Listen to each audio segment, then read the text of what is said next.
Hello, hello. What's up guys, no? Magandang hapon. So ngayon ay alas 4 na. Ayan na lang ang ating na-harvest, no?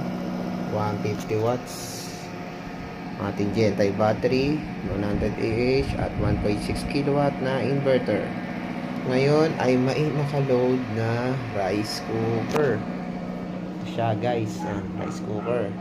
So, maandar na siya ng hindi pala kita, nasa cellphone ko pala yung aking running time.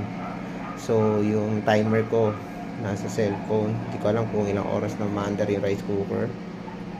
So yun, gusto ko lang i-share. Hapon na, so na full charge naman yung battery kanina.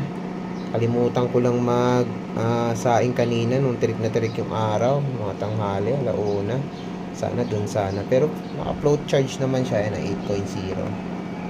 So may pondo naman yung ating baterya, kaya naman niya magsaing, magkarga ng 300 plus watts. So ang karga lang talaga nito ay ang ating rice cooker at saka wifi. So nakakarga din yung wifi natin dyan. Tinanggal ko muna yung ref, inverter ref, para mas maganang konti yung ating tatrabahuhin ng ating inverter, no?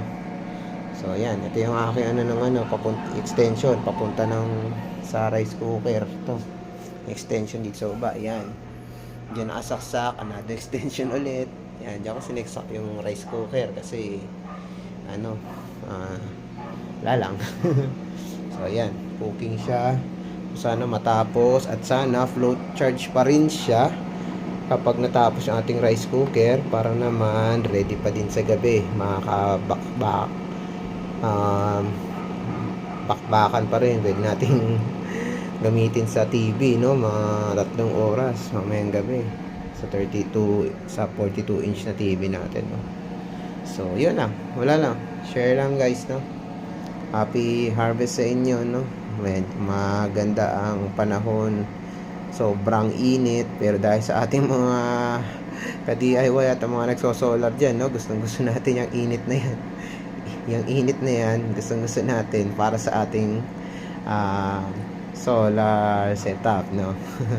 Ayun, so yun, thank you for watching.